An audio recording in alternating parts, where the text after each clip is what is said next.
চিরাগকে kidnap করায় সঞ্জিতকে arrest করলো কাজল। সম্পূর্ণ জানতে ভিডিওটিতে একটি লাইক করে দেখতে থাকো। গল্পে শুরুতেই দেখা যায় ঠাম্মি উষ্ণিসকে বলে দিয়েছিল কোথায় রয়েছে হসপিটালে ভর্তি জুই, আর উষ্ণিস সেই খবরটা পেয়ে নিতে চলে এসেছে জুইকে। তখনই সঞ্জিত অর্থাৎ ইউভিনের কাকাই অনেক বেশি বাড়াবাড়ি করতে শুরু করে দেয় আর বলে, এই যে তোমাকে এখানে আসতে কে বলেছে, বেরিয়ে যাও, এক্ষুনি তুমি এখান থেকে বেরিয়ে যাও। কিন্তু উষ্ণিস তখন বলে, কেন বেরোবো, আমি এখান থেকে কোনো মতেই বেরোবো না। আমার স্ত্রী জুই হসপিটালে ভর্তি আর আমি এখান থেকে চলে যাব, সেটা কোনোভাবেই হবে না, আমি অন্তত এটা হতে দেব না। ঠিক সেই মুহূর্তেই তখনই উষ্ণিস ভাবে কি করে জুইকে এখান থেকে নিয়ে যাওয়া যাবে। তার মধ্যেই দেখা যায় যে উষ্ণিসের পিসি বলতে থাকে, কোনোভাবেই আমরা জুইকে ছাড়বো না, জুই আমাদের বাড়ির হবু বউ, তুমি ভাবলে কি করে আমাদের বাড়ির হবু বউকে আমরা এইভাবে তোমার সাথে যেতে দেব, কখনো এটা হবে না, আশা করছি তুমি সেটা বুঝতে পেরেছ। কিন্তু উষ্ণিস বলে, আমার সাথে কালকেই ওর বিয়ে হয়ে গেছে, তাই কোনোভাবেই আপনারা আর এটা ডিমান্ড করতে পারেন না যে জুই আপনাদের বাড়ির বউ। এর মধ্যেই তখনই ঠাম্মি বলে, ওকে ছেড়ে দিন, ও ওর স্ত্রীকে নিয়ে যেতে এসেছে, ওকে কোনোভাবেই আটকাবেন না। তখনই ইউভিনের পিসিমণি বলে, আপনার কি বুড়ো বয়সে ভীমরতি হয়েছে নাকি, আপনি যেতে দিতে পারলেও আমরা ওকে কিছুতেই যেতে দেব না। জুই ইউভিনের ভালোবাসা, আর ইউভিনের ভালোবাসাকে আমরা এইভাবে হারাতে পারবো না। তখনই জুইয়ের ঠাম্মি বলে, জুই কোনো বস্তু বা সামগ্রী নয় যে তাকে নিয়ে যাবেন আপনারা, জুই একটা রক্ত মাংসের মানুষ, সে আমাদের বাড়ির মেয়ে, আমি তার ঠাম্মি গার্জেন, আমি যখন বলছি তখন আপনারাও শুনতে বাধ্য। কিন্তু ইউভিনের পিসি তখন বলে, না, আমরা কোনোভাবেই শুনতে বাধ্য নই, কারণ আমরা জুইকে আমাদের বাড়িতেই নিয়ে যাব, আমাদের বাড়ির বউ করে। এর মাঝখানে উষ্ণিস বলে, আমিও দেখব আপনারা কি করে নিয়ে যেতে পারেন, কারণ আমার কাছে সমস্ত প্রমাণ আছে, চাইলেও আপনারা নিয়ে যেতে পারবেন না, আর সেটা কোনোভাবেই হবে না। ঠিক সেই মুহূর্তেই মনে মনে একটা কথাই ভাবছিল উষ্ণিস, যেভাবেই হোক না কেন সে নিয়ে যাবেই, কোনোভাবেই সে জুইকে এখানে রেখে যাবে না। এরপর সিস্টার বলে, ওনাকে কি আমরা বেডে নিয়ে যেতে পারি, ওনাকে এখন বেডে দিতে হবে, ওনার কন্ডিশন সবে সবে ভালো হয়েছে, এখন যদি ওনার কানে কোনো রকম এই সমস্ত কথা যায় তাহলে কিন্তু উনি আবারও অসুস্থ হয়ে যেতে পারে। এরপর জুইকে কেবিনে তো নিয়ে যায়। তখনই জুইয়ের বাবা উষ্ণিসের সাথে বাড়াবাড়ি শুরু করে আর বলে, কি ভেবেছো তুমি আমার মেয়েকে নিয়ে যাবে, আমি বেঁচে থাকতে সেটা কখনো সম্ভব নয়, সেটা কখনো হবে না। তখনই জুইকে বারবার করে ডাকতে থাকে স্বয়ং আর বলে, জুই তুমি শুনতে পাচ্ছ, আমি তোমার স্বয়ং, একটাবার তাকাও জুই। কিন্তু জুই তো অসুস্থ, অজ্ঞান হয়ে রয়েছে, সে কোনোভাবেই তাকাতে পারে না। তার মাঝখানে সঞ্জিত তখন বলে, এই যে উষ্ণিস, এখান থেকে চলে যা, না হলে কিন্তু অবস্থা খারাপ হয়ে যাবে।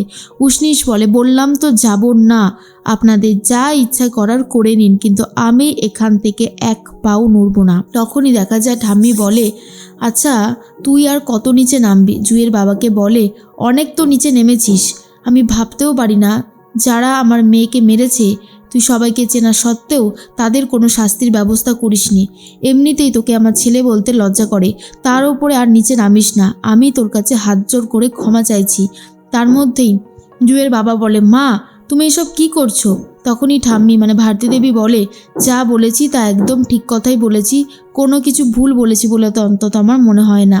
এরপর সবাই মিলে বাড়ির পথে রওনা দেয়, আর অন্যদিকে উষ্ণিসের সাথে ঝামেলা করতে থাকে জুইয়ের বাবা।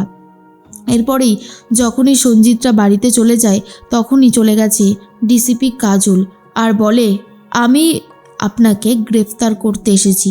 সঞ্জিত তখন বলে, কেন, আমি কি করেছি। এরপরেই ঠাস করে এক চড় মেরে দেয় কাজল। বাড়ির সবাই দেখে তো রীতিমতো অবাক আর বলে, কি ব্যাপার, আপনি ওর গায়ে হাত তুললেন কেন, চুপ করে আছেন কেন, বলুন আপনি ওর গায়ে হাত তুললেন কেন, এইভাবে যার তার গায়ে কি হাত তোলা যায়। তখনই ডিসিপি কাজল বলে, অবশ্যই তোলা যায়, অনেক কিছুই করা যায়, আর আমি সেটাই করব, কারণ এই সঞ্জিতের বিরুদ্ধে অনেক বড় একটা অভিযোগ আছে, আর সেটা আমরা খতিয়ে দেখেছি, সেটা সত্যি। এই যে অনুরাগের ছেলে চিরাগকে তুলে নিয়ে কিডন্যাপ করেছিল এই সঞ্জিত, আর তারপরেই ফোন করেছিল উষ্ণিসকে ফোন করেও উষ্ণিসকে মারার প্ল্যান করেছিল। তাই এই সঞ্জিতকে আমরা অ্যারেস্ট করতে বাধ্য হব। তখনই দেখা যায় যে সঞ্জিতের দিদি বলতে থাকে সেটা কখনো হবে না, আপনার কাছে কোনো প্রমাণ নেই, আপনি চাইলেও কোনো প্রমাণ করতে পারবেন না। তখন কাজল বলে, কে বলেছে পারবো না? আপনি জানেন আমি পারবো কি না? আপনি না জেনে শুনে কেন কথা বলছেন? এরপরে অনুরাগ চিরাগকে নিয়ে চলে এসেছে সঞ্জিত বাবুর বাড়িতে। তখনই অনুরাগ বলে, আমার এই বাচ্চা ছেলেটাকে কিডন্যাপ করেছিল, মারার চেষ্টা করা হয়েছিল, তাকে তো আমি এত সহজে ছেড়ে দেব না, সে তার উচিত কর্মের শাস্তি পাবেই পাবে।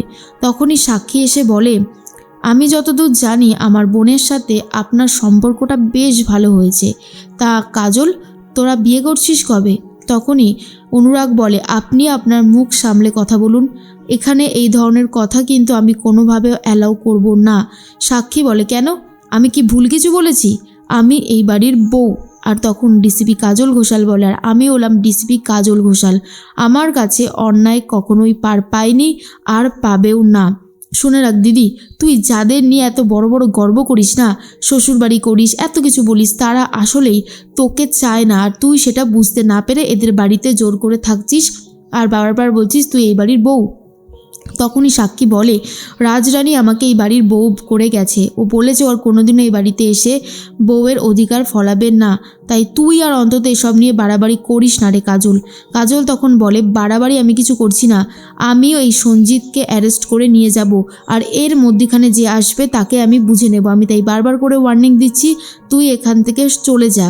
কিন্তু সাক্ষী দেবী কিছুতেই চলে যেতে চায় না আর বলে, আমি ইউভিনের মা, আমার দেওরকে আমি কোনোভাবেই জেলে যেতে দেব না। তখনই অনুরাগ বলে, কেন যেতে দেবেন না? উনি যদি অন্যায় করে থাকেন তাহলে অবশ্যই উচিত ওনার শাস্তি পাওয়া, আর আপনি বলছেন ওনাকে যেতে দেবেন না, সেটা কখনো হয়? তখনই বাড়ির সবাইও বলতে থাকে কিছুতেই সঞ্জিতকে নিয়ে যেতে দেবে না। এরপর প্রথমে সাক্ষী বাধাটা দিতে থাকে, তখনই কাজল সরিয়ে দেয় সাক্ষীকে, কিন্তু সাক্ষী ঠাস করে এক চর মারতে যায় কাজলকে। কাজল তখন বলে, তুই জানিস একজন ডিসিপিকে চর মারার জন্য তোর কি শাস্তি হতে পারে, আর আমি এখন অন ডিউটি আছি, তুই কি ভেবেছিস বলতো? তুই এইভাবে অন্যায় করবি আর বারবার করে তোকে ছেড়ে দেবো? শোন দিদি, তোকে আমি লাস্টবারের মতন ওয়ার্নিং দিচ্ছি, তোর দেওর হোক বা যেই হোক না কেন, অন্যায় যদি কেউ করে তাহলে আমি তাকে শাস্তি দেবই, তুই আটকাতে পারবি না, কথাটা ভালো করে কান খুলে শুনে রাখিস। ঠিক সেই মুহূর্তেই তখনই সঞ্জিতকে অ্যারেস্ট করে জেলে ঢোকাচ্ছে এই ডিসিপি কাজল ঘোষাল, আর অন্যদিকে জুই হসপিটালে আস্তে আস্তে সুস্থ হয়ে উঠছে, কিন্তু স্বয়ং এখন কি করবে বুঝতে পারছে না, কারণ উষ্ণিস জুইকে সবসময় রেখে দিয়েছে নিজের চোখের